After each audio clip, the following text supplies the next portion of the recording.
hold it. There we go. There. Hey, look, I got the right screen on. There I am. Welcome, everybody. We'll start now. I am Rabbi Brian. It says so right there. I'm joined on the screen. People are still joining in, but let me see if I can't switch screens so you can all see. Here are a bunch of my friends who have joined me online. Friends, wave, say hi. Hi. Hi. And if you're new, they're all unmuted. Not all of them. Some of them have decided to self-mute. And I'm in favor of people not being muted because you all have things to say. I learned from 12-step groups that there's an amazing amount of wisdom that's in the room. And this is not, if I haven't, I don't think I've said this in a while, this is a different kind of religious service. And I was hesitant with the word service, but the definition of service is it provides an ease for somebody, right? I'm doing something of service is being of help. And in that case, this is a spiritual religious service in that if this goes as I plan, I should be offering you some ease and some things to make your I'm a little babbly this morning and unsure of my words. I'm going to take a breath of air. Please excuse me. Oh, feel free to take a breath of air on your own as well. I'm not so sure that you're giving us ease. Not when it's minus 38 Celsius, so dude, Okay, all right. I'd like to apologize for the cold weather. That one is completely on me.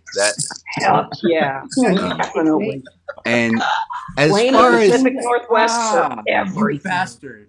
and as far as ease, thank you for bringing that up, Emily. I think I am as responsible for the cold weather as I am for your discomfort. In some things, this is not a clergy person's job. Is not to have a magic wand and to make everything all better. There's a phrase that clergy folks are fond of, which is that our job is to comfort the afflicted and to afflict the comfortable. Yes. And Amen. to But do we shouldn't both. be too comfortable. And we should be both and, right? This is one of our spiritual religious principles is both and. Thank you for adding that in, Ron. We should be comfortable and we should not be comfortable. I'm going to point to the sign that's always right over my right ear here. The death of Tyree at the hands of law enforcement this last week. I am not comfortable about that. And I want to bring that out. And, all right, Brian's on. Brian's on? Yeah, I almost would. Oh, that audio was my mother and Uncle Ira. So thank you for Hi, Mom. she's coming to visit. I will be picking her up from the airport a little bit later today. So, Oh, cool. yay. Wait, what was I saying? Oh, yeah. Hey, folks, get involved. The system, I saw a quote. Here's a great quote. It says, the system isn't broken. It's fixed. Oh. The system is fixed. Oh. It's not, it's doing what it's supposed to be doing. And I'm now in a restorative justice training program. They're starting something here in Portland. I'm 3 weeks into the program. And the idea is to have options besides going straight into jail if you do something that victimizes somebody else. And in certain circumstances, we should have other options. And so I got the opportunity to be in a restorative justice training program. I'm only saying this with partial virtue waving to say you need to do something too. I can't change this. I can change the system some, but if we all go to change the system will change. Right? This is what we learned from Gandhi, that individuals collected together can topple an empire. Patriarchy, white supremacy are real They're active, and we need to be active in fixing the system. So I'm starting a little heavy-handed, but get involved, do something. Thank you. Okay. Now, on a little bit of a lighter note, I want to share just a thing. We had a long time ago spoken about, this was one of my favorite lessons. You guys remember this one? Oh, yeah. Oh, yeah. If you haven't been here before, wait, hold on.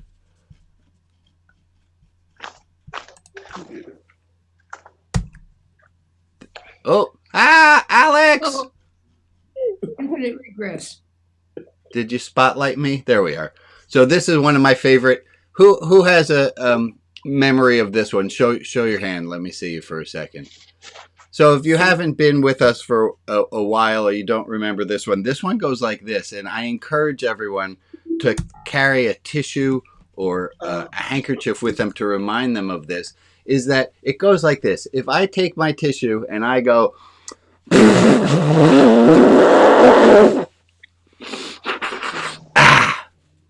and I offer you this dirty tissue, you all know what to say. And the answer to what to say is? No, thank you. Thank you. And I'm sure even if you're new, you knew the answer to that was, do you want a dirty tissue? And the answer is no, thank you.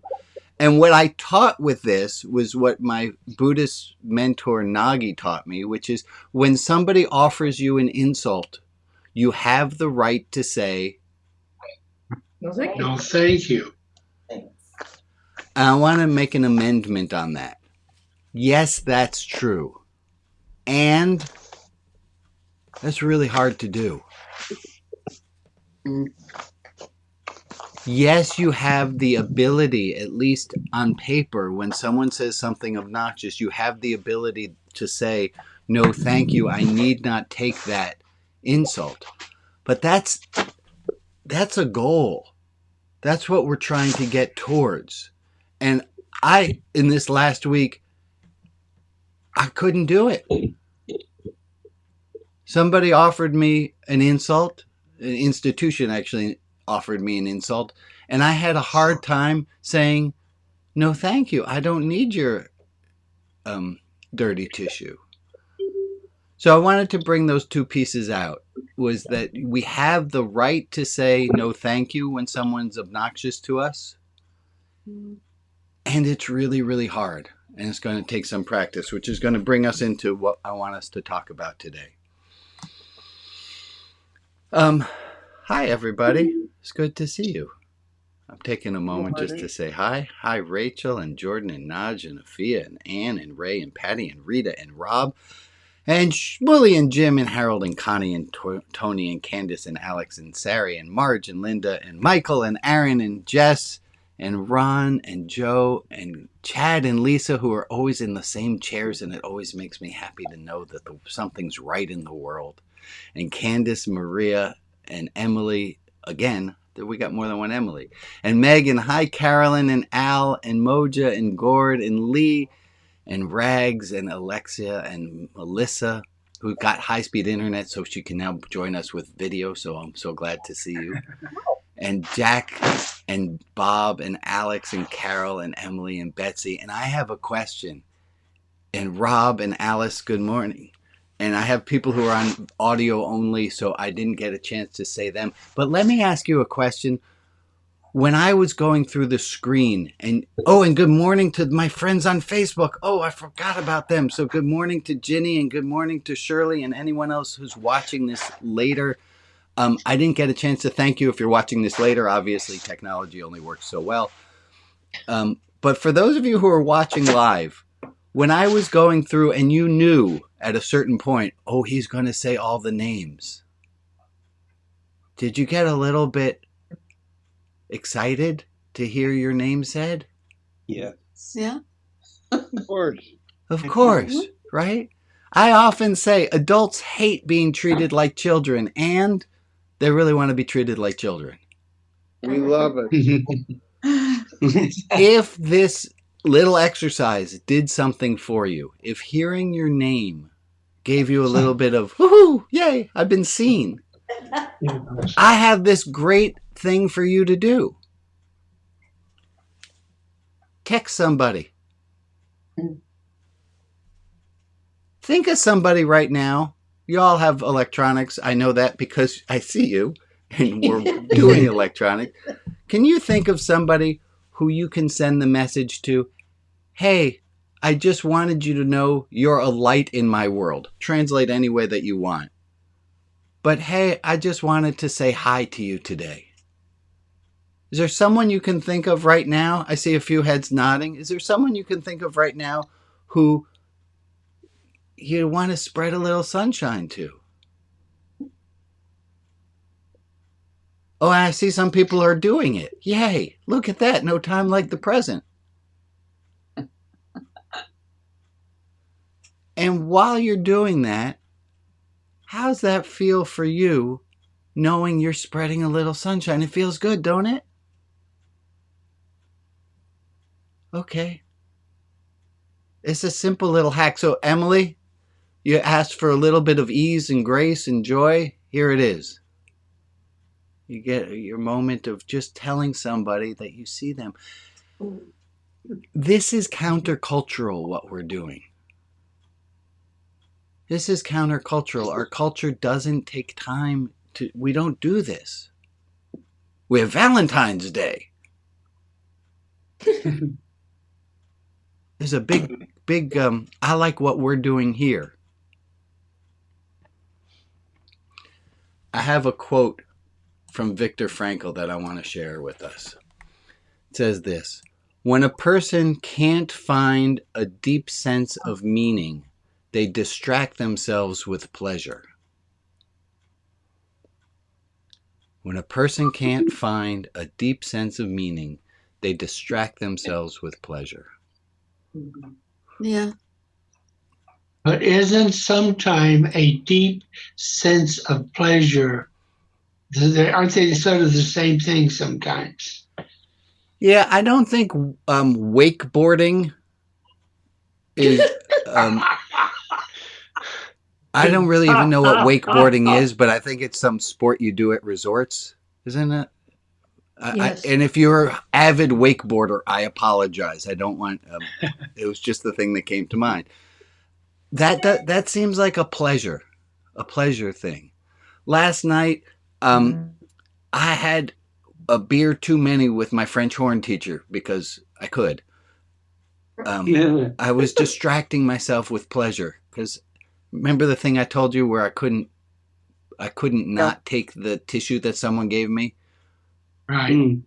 I couldn't find meaning in that, and I distracted myself with the extra IPA. There's a difference between pleasure and joy. There is Pleasure- a difference between pleasure and joy, isn't there? What's the difference? All right. Pleasure is a sensation, and when it's over, it's over. Joy is a movement from a lesser to a greater perfection. Amen. Very nice. Pleasure is a sensation. Let me see if I can say it to get to see that I got it. Pleasure is a sensation that when it's over, and joy is a movement. Give me the last part of that From a again. lesser to a greater perfection. Joy is a movement from a lesser to a greater perfection. You know what that reminds me of? Spinoza. I wasn't going to say Spinoza. I was going to say these green and red cards that we did last week. Spinoza green card. Which, for those of you who are paying What line? attention, is Fuchsia. Spinoza. Fuchsia. Yeah, that is fuchsia. That is Fuchsia.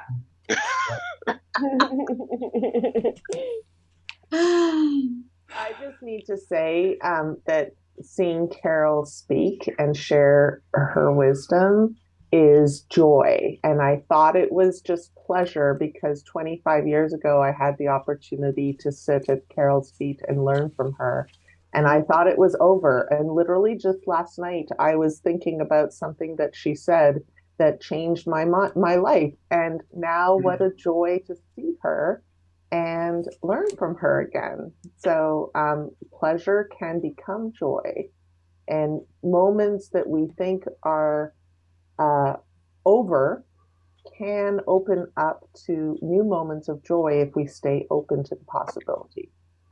Wait, Naj, say that last part again. If we stay open to the possibility, what can happen? If we stay open to the possibility that things that we think are only a one-time phenomenon can repeat themselves, and it can become, so we can move from joy to from pleasure. pleasure to joy. From pleasure to That joy. transition from pleasure, which is momentary, to joy requires our opening our hearts and staying open to possibility. It requires hope. Yes. Could we I also appreciate call that. that growth? Growth. Is that what you're saying, Ray? Yes. That, We also call that vulnerability. growth of a sort. that And it's vulnerability to stay open, right? Like, oh my God, am I ever going to see this person again? Like, Yeah. this is like that this is your life old show. Carol, do you remember Naj from years ago? Not That's to an put you on unfair the spot, but yes, okay, good. I was hoping for that because that was dicey.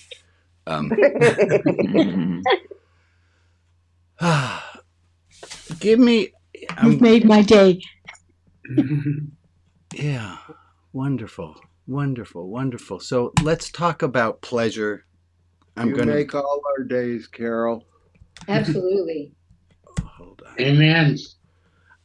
I want to bring in a teaching that I haven't done in this group before.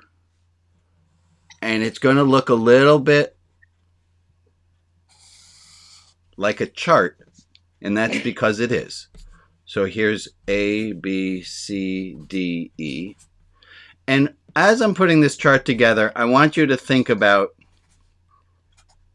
9, 6, 5, 4, 3, 2, 1. I want you to think about 2 tasks you have done recently. Any 2 tasks. And I want you to think any 2 things you've done in the last little bit. Woke up. Okay, no, okay. I should have said, I'm going to ask you to think, and that's just, yes, you woke up. Don't share them yet. But Rob, we'll start with you in a second. Or you can pass. You can totally pass. There's no extra pressure. I want you to think about this is something that's A is really easy, and the x-axis. And they said, "When are you ever going to use math in real life?" Well, congratulations. Yeah.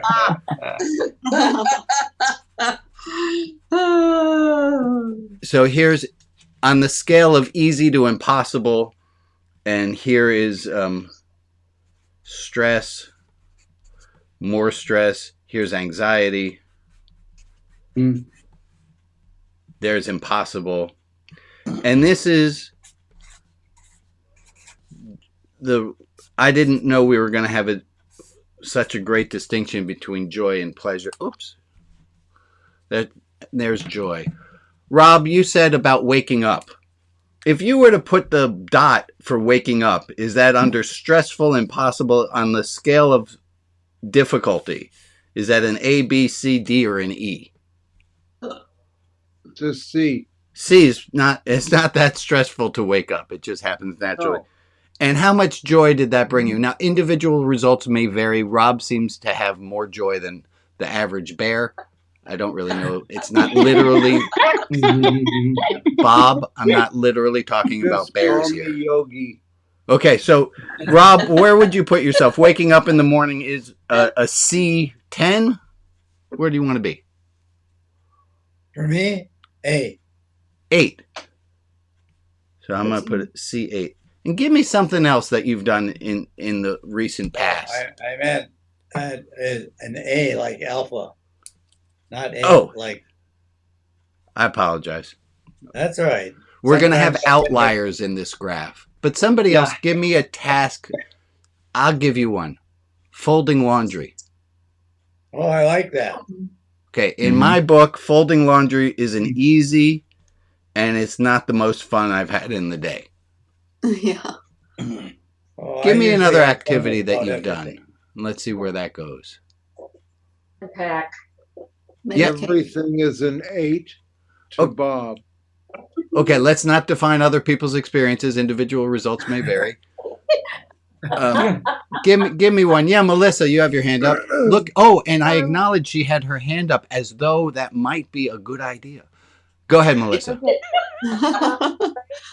Right now, I'm working on a quilt that is technically very difficult, but it gives me great joy, and I enjoy the process. So, like, the joy would be a 10, and the difficulty would be a D. A D. Yeah, so D10. D10. Thank you. Okay. Give me some other ones if you would, people. Yeah, Gord. Conversation with a challenging family member. And that goes under where? I'm going to make that an E. And maybe a 2. E2. Battleship. Good. Okay. One. Well played. Linda, I saw you had your hand up. Oh, mine was pretty easy. I made a cake. So I give it an A and a 9. A9. Woohoo! All right. It was a happy cake. So there's two researchers, Yerksey Dodson, and they came up with a scale, and they said that for the most part, it looks like this. The bell curve. It looks like a bell curve. That really, really easy things. Baking a cake is an exception to that. Getting a present is an exception to that. It's easy and it's joyful or pleasureful. I don't know that they made the distinction. Also, they were mainly studying Japanese waltzing mice. And if Okay. I will save you from having to go down the YouTube hole, because I had to look up what the heck is a Japanese waltzing mice. And there's a breed of mice that stand on their back feet with their front paws up, and they kind of circle around a lot to get around. And then I unfortunately found out that it's a breed of mice that all have horrible inner ear infections. Oh. Right? It was really adorable, really, really fun. And then, it's a medical condition. They're not doing that because they want to. Yeah. Were any of them named Matilda? I don't know. I don't know. So their findings, the Yerksey Dodson curve looks like a bell curve. That as things get harder, they get more fun for us to do. Until a point. Until a point where it's like, this is too much stress for me. I can't do this. This is really yucky. That family member is driving me crazy. What I wanted us to see. But once it was all over, it was joy. Not over. Well, I mean, once we had it up the way. I'm a little rogue there. Was that something I was supposed to hear? I'm going to say no on that. Yeah.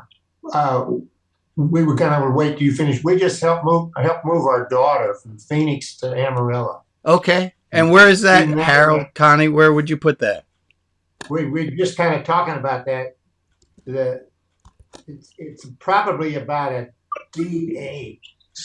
A D8. Really I think kid. Right. That's exactly. So if I may suggest I've been looking at this.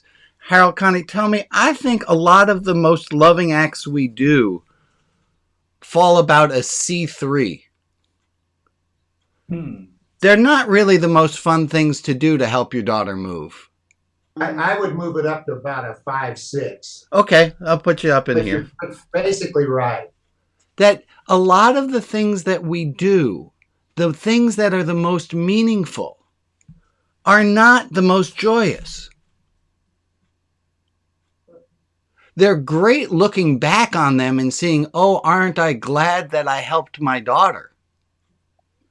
But at the time, I'd rather have cake.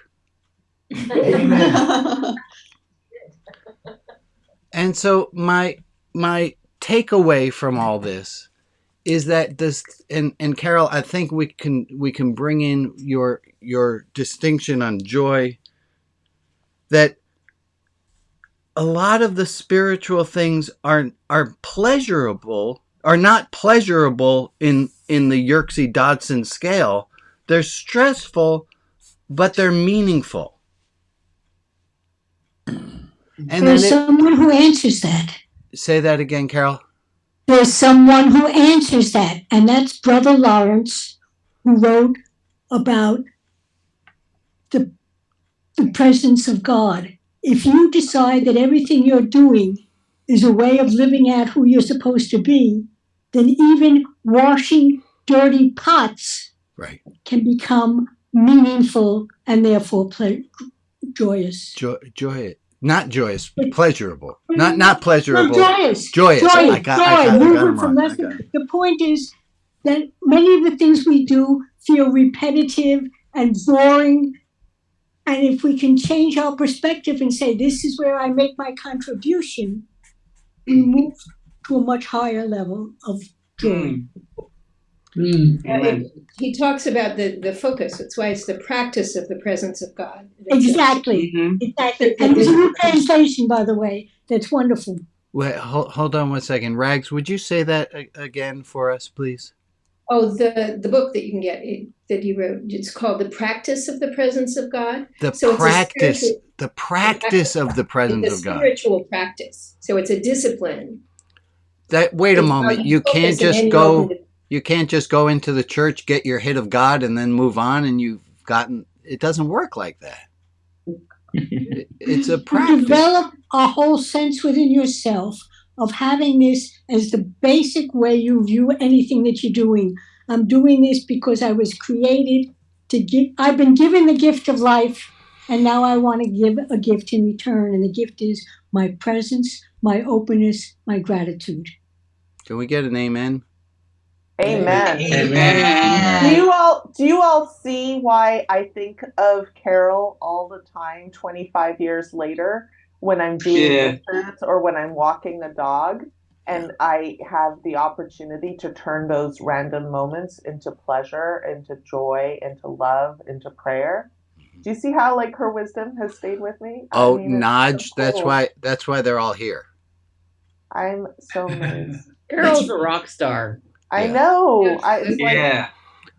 Wait a minute. Carol, are you going to be able to take in the compliments the way Emily told us how to? Take it. There you go. There you go. Swallow. It's hard. It's really hard. And it doesn't even give you calories. Right, it doesn't give you calories. So not everyone was here for that. So let me explain backwards. Or Emily, are you unmuted enough to tell us your theory on compliments? Do we have Emily? Did we lose her? I think we lost Emily. Okay. Oh, she's just rejoining the room. Oh, the fun. So before we get back to Emily, let me restate that idea of that these things, these spiritual things that we're trying to do, the spiritual things that we're called to do are not always fun. Mm-hmm. Spiritual exercise it's like regular exercise. You got to work it. You got to work out. Emily, can you hear us again, hun? I can hear you. I'm having problems with my computer, so I'm sorry. I'm no worries. Messing around here. Emily, can you remind us your theory about compliments? What did I say?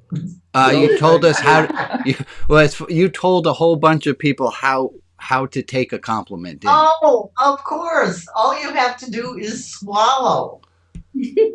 Just swallow. Amen. When you get a compliment, just swallow. And that's also a spiritual practice. It is hard for us to do. We often want to say, no, it wasn't anything. Oh, it's okay. I don't. And it's hard to take in a compliment. And I would say if it's even hard for Carol to take in a compliment, is hard for all of us to take in a comment.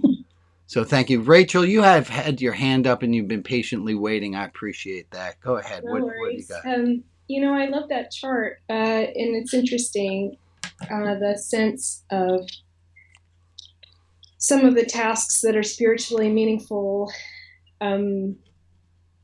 might nudge you further even off the chart than you would even think you can go. And then you're living in FGHIJK. Oh, the really difficult things things. that might have felt like they were pushing you to CDE before. Yeah. Actually, are you'd give anything to do them. Right. So, for example, the perspective of, my daughter's no longer in the world. So the idea of moving her anywhere, I would literally give anything to have that opportunity. Right. And this week, my husband and I have been designing a headstone for her.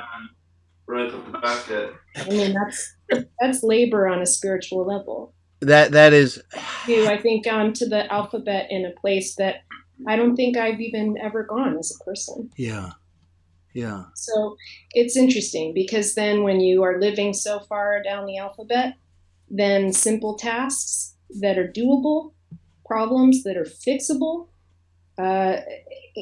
anything that's replicable, like making coffee in the morning or petting my cat, that can be a source of comfort and joy. Amen. This is all a lot of. Thank you, Rachel, and yeah. This is individual results may vary for some people waking 100%. For some depends people on what life throws you. Yeah. It really does what you're having to show up for. Yeah. Thank you. So thank you. Yeah. Other thoughts on this, or we're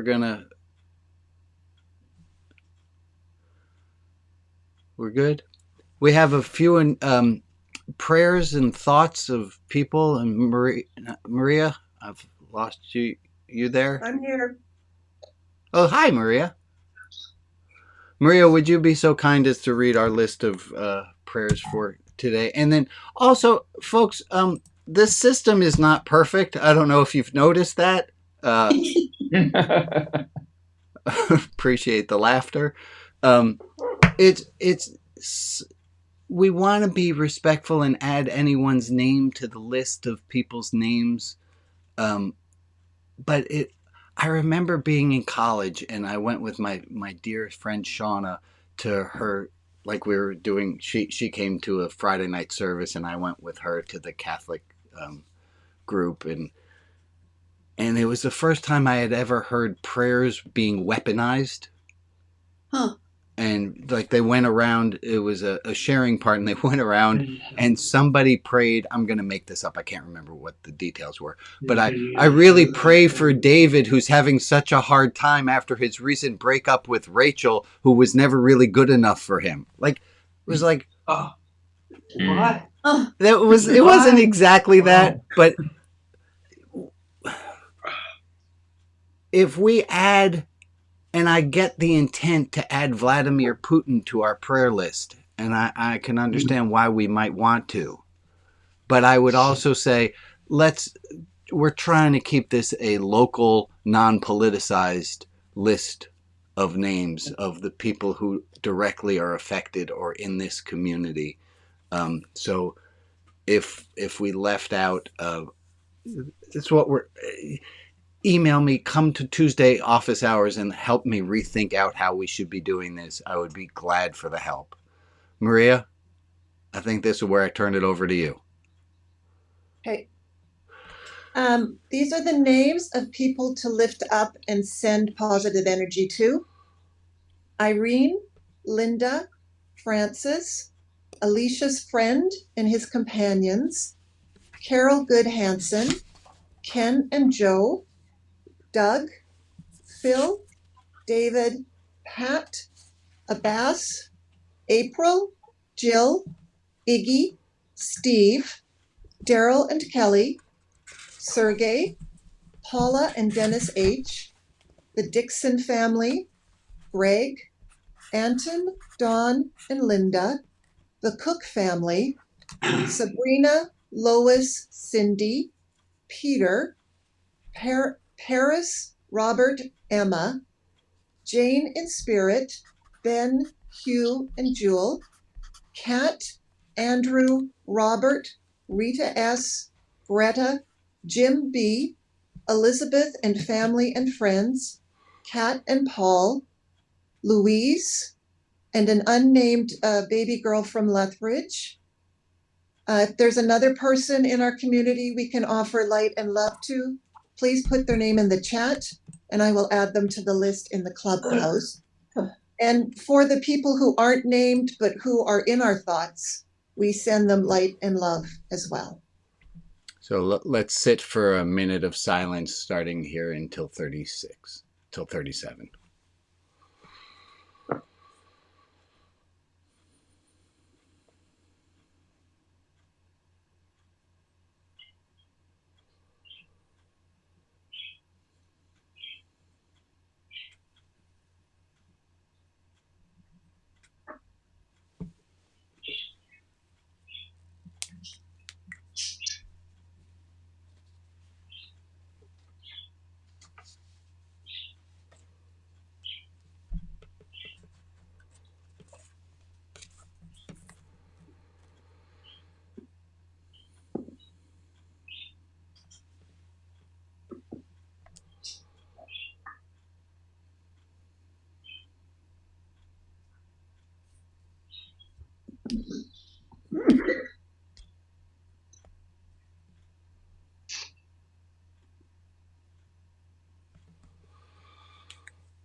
Thank you all for the minute.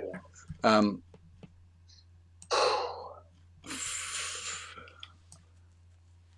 was why I brought this at the very beginning. Chicken game.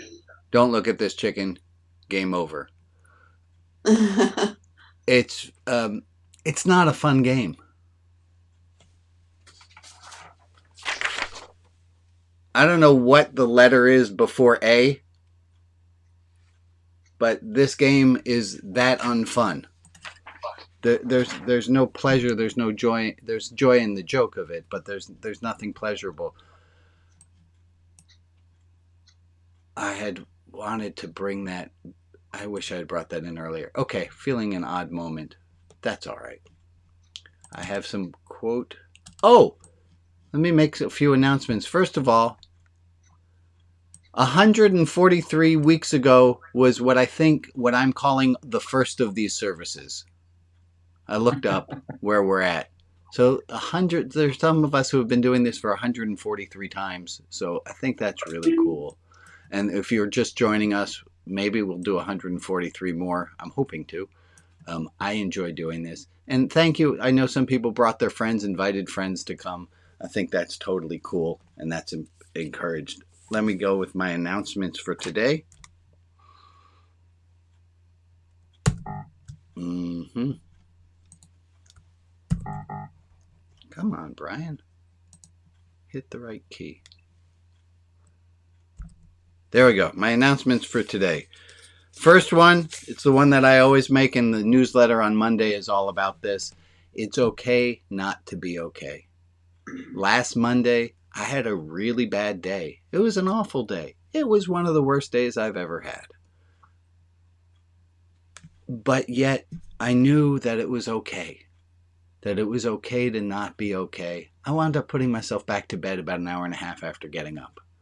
I couldn't. And I want us to stress that I think this is so important. Our society, which is wrong from time to time, tells us that it's not okay not to be okay. And it's terrible.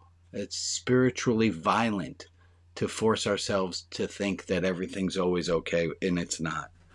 Other announcements. Thank you. I had a little thank you for Carol for subbing in the other week on Deep Dive when it didn't have somebody to run it. So thank you for doing that. Other announcements. Meditation. Join me weekdays 2 p.m. I broadcast nothing.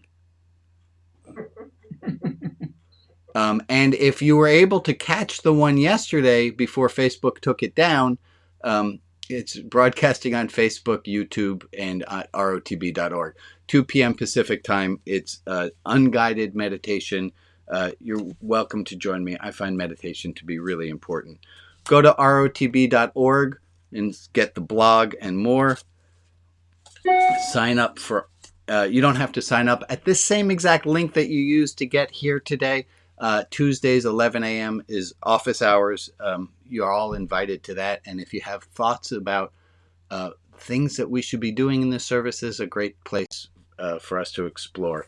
And that group helped me very much with the Yerkes Dodson's curve. It was the first time I just learned it a few weeks ago, and they helped me to workshop that. 7:30, a half hour before 8 o'clock or whatever time you started this service, there's the Show Up Early Club that's not broadcast, and thank you, Bob, for doing that. One other announcement. Hey, look, that's a check. I show it to you quickly. Please help support this ministry. It doesn't run just on electricity. It runs because it's something that's important to you. I love running it. There's expenses. This is not... That's just the reality of life.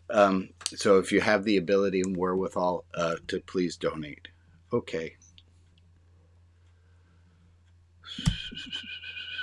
Hi, everybody.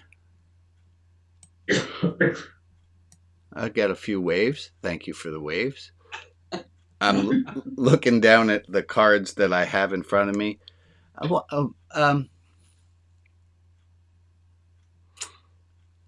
See, if I offer a choice between two things that we do right now, I'm setting myself up.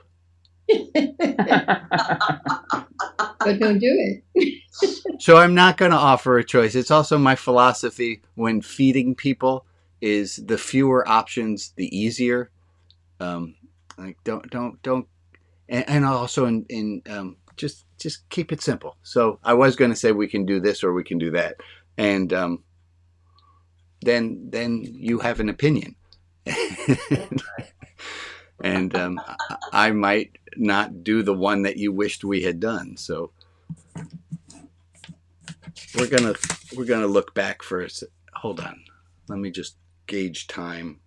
I might actually take a minute and figure out where I'm going next. Idea.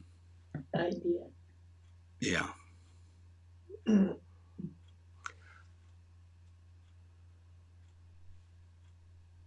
See, there's a thing I want to talk to you about, but I'm not sure there's a lesson in it. But I'm going to share that thing anyhow. And it's a little self-serving, but screw it. It's my Zoom account. I want to tell you, I need a little bit, I would like to, sometimes the preacher's got to preach to the choir, and this is going to fall into that category. Yesterday, the seminary from which I got my ordination, the giant framed thing sitting right back there, that says that I am officially a rabbi. Ta-da. Yesterday they sent out an email saying, hey, you're coming up on your 25th year of the anniversary of when we gave you that giant certificate. And we would like to offer you an honorary PhD. Please pardon this email as it's a placeholder. We will get you all the details of it by February 10th, but know that the date is set for May the 4th in New York to receive your honorary PhD. And I had felt conflicted about an honorary PhD because it just seemed a little bit weird. Like, why would I would rather be evaluated based on what I'm doing rather than just the fact that I've lived for 25 years. So that was my What are you doing? Hold on. There we go. You kind of occurred to go out with Mocha. I saw a cartoon of a guy with a. There was a. Oh, that's going a little far afield. Anyway, let me stick back to where I was. So I was feeling a little bit conflicted about the honorary PhD, but you know what? Somebody's going to offer you an honorary PhD. Don't be a schmuck. Take it. But on the other hand, who will you disappoint if you say no? Yeah. Well, it's that opposite of that Groucho Marx. I don't want to be a member of any club that would have me as a member. Was kind of like when I went around and I said everyone's names. Like I want to be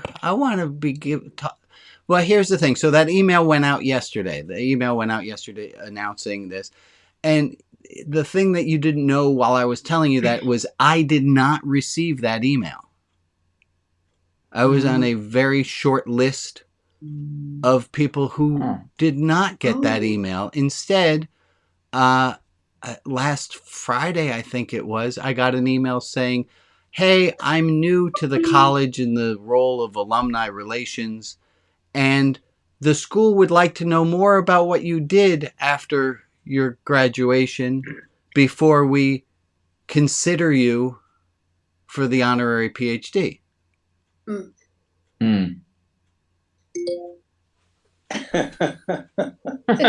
Listen, an honorary PhD is honoris causa. It's Yes. for a reason.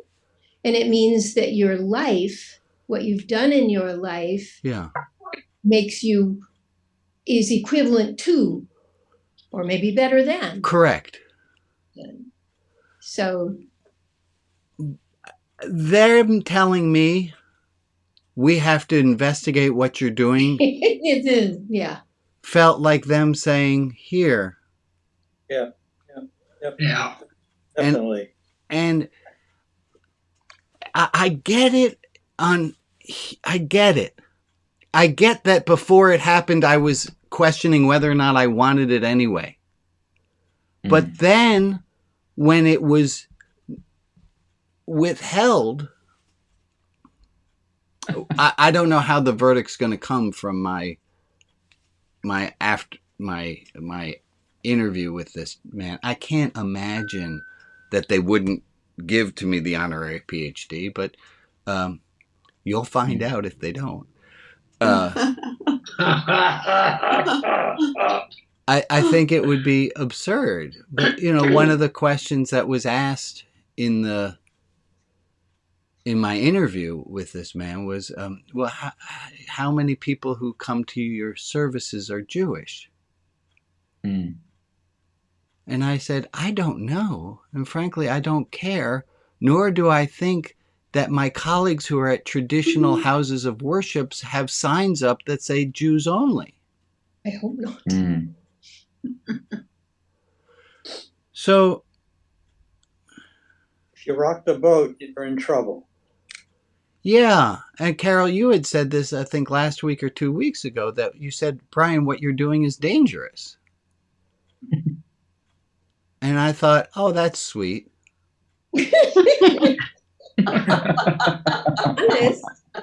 I don't think what I'm doing is dangerous. And I guess this is the preaching to the choir part. Yes, you do. It is dangerous. You are and destabilizing you the tell box. us that. You are showing everyone that the boxes that is organized religion are golden calves. Well, they are. The institution. Well, yeah. Yeah, but the institutions don't like being called that any more than the emperor likes being told that he has no clothes. Yeah, I could see how that could ruffle a few feathers. And you're always rocking boats on purpose. And rocking boats is dangerous. Well, because the job that they gave me was to be a truth teller. That's what that... We're not arguing. Yeah. We're just telling you, know it's dangerous. Well, that is not the job that they gave you. No, they didn't. That was not the job they gave you. Yeah. That was not the job they gave you. Correct. That's what you wanted the job to be.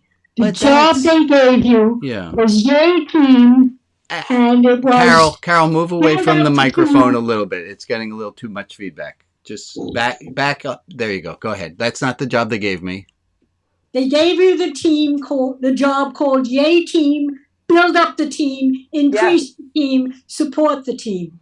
Yes. Yeah. And you had difficulty in seminary precisely because you were already retranslating that. And I remember how you and I first met. We met in Carol's class.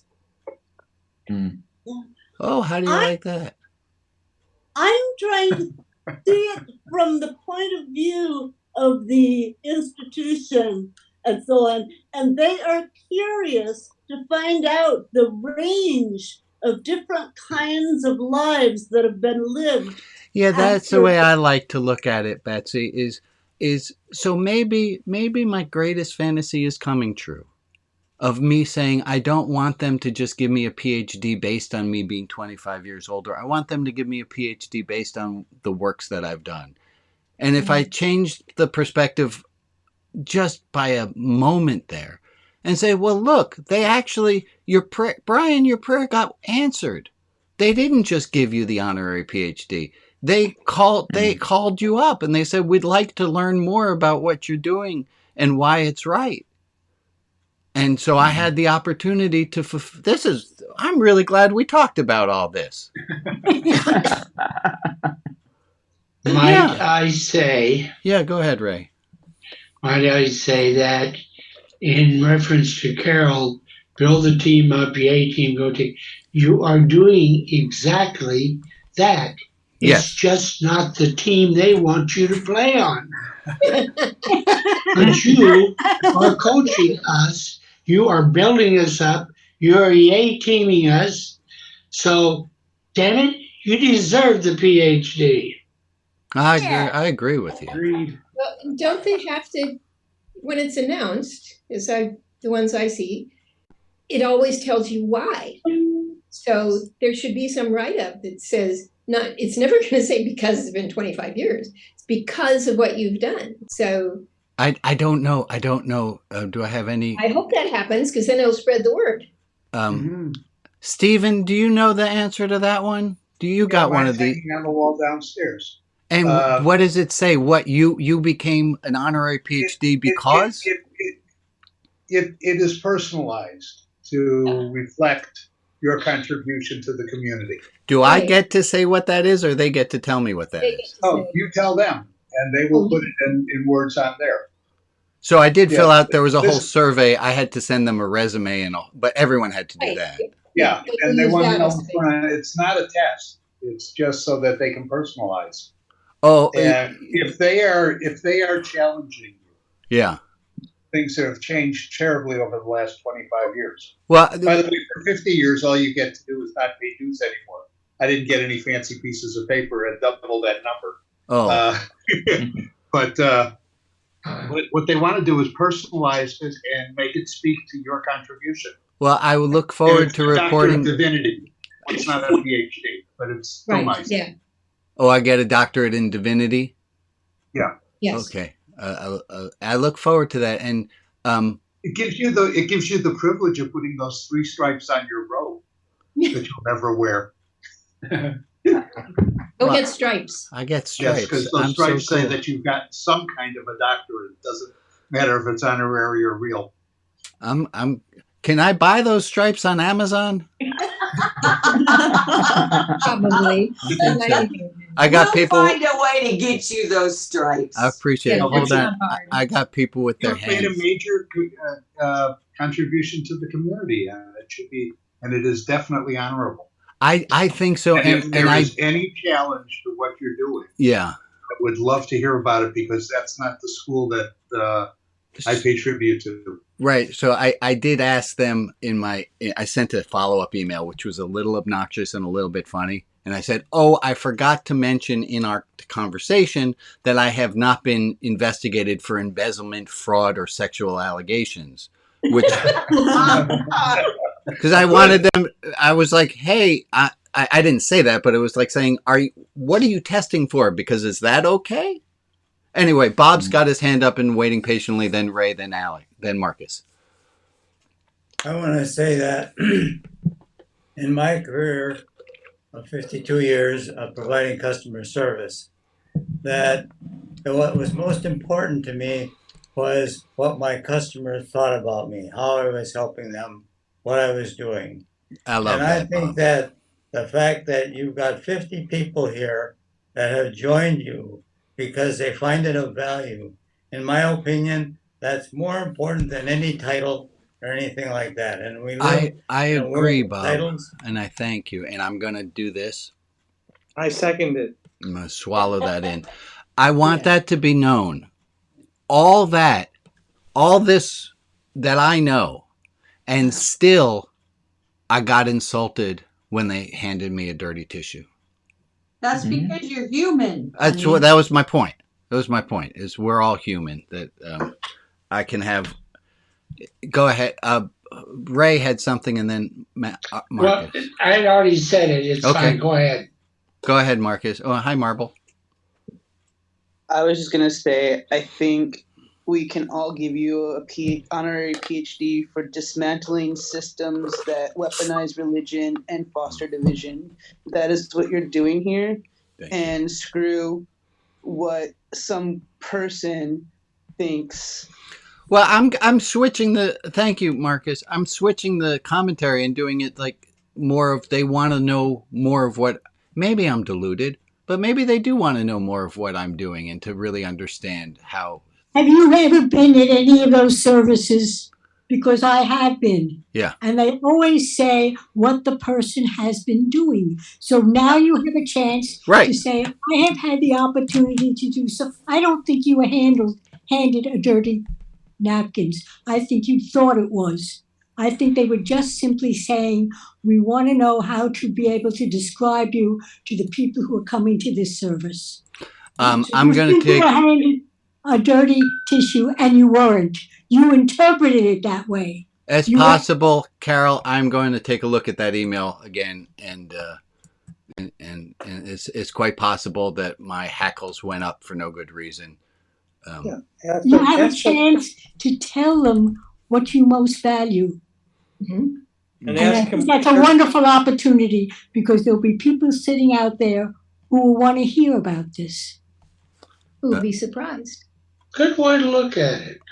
Oh, hold on. I'm quickly. It says in this role and in process of considering you for the honorary degree, I wanted to learn more about you. Do you? Oh, fuck me. Now? Here? Now? Wow. Okay. So this is like a splash of cold water, and there's a great. I might have read into that, folks. Oh, the power of the unconscious. It's like when I saw your kippah and I assumed you were traditional. I'm just a hat. Taking a moment to just feel a little, not a little, feel that I hate nobody likes feeling shame. I feel a little bit of shame. I know I shouldn't, and I can get over it. It's okay to not be okay. Yeah. Okay, I just have this. If shame has been used at you like a weapon, then you're used to feeling it and being made to feel it. And that's just the imprint of how organizational religion functions that you're used to expecting. Yes, and this has been deep. Boy, this has been deep. Go ahead, Jack. Thank you, Naj. Yeah, ask them what their truth is. Chagrined. I'm just feeling at the moment. And fortunately or not, we're coming up at 9:00. God, you guys have just taught me so much. And it's not comfortable. And hold on a second. I think I can tie this back. The feeling is mutual, Brian. Thank you. Yes. I think I can tie this back here. right now, I'm somewhere like there's a little bit more stress and anxiety and not feeling really good, but I know I will have learned from it and transformed it into a more beautiful joy than I have right Amen. now. Yay. Yes. That being said, I'm going to put it so everybody on screen can say goodbye to all the people watching at home. Say goodbye to the people watching at home. Bye. Hi, everybody.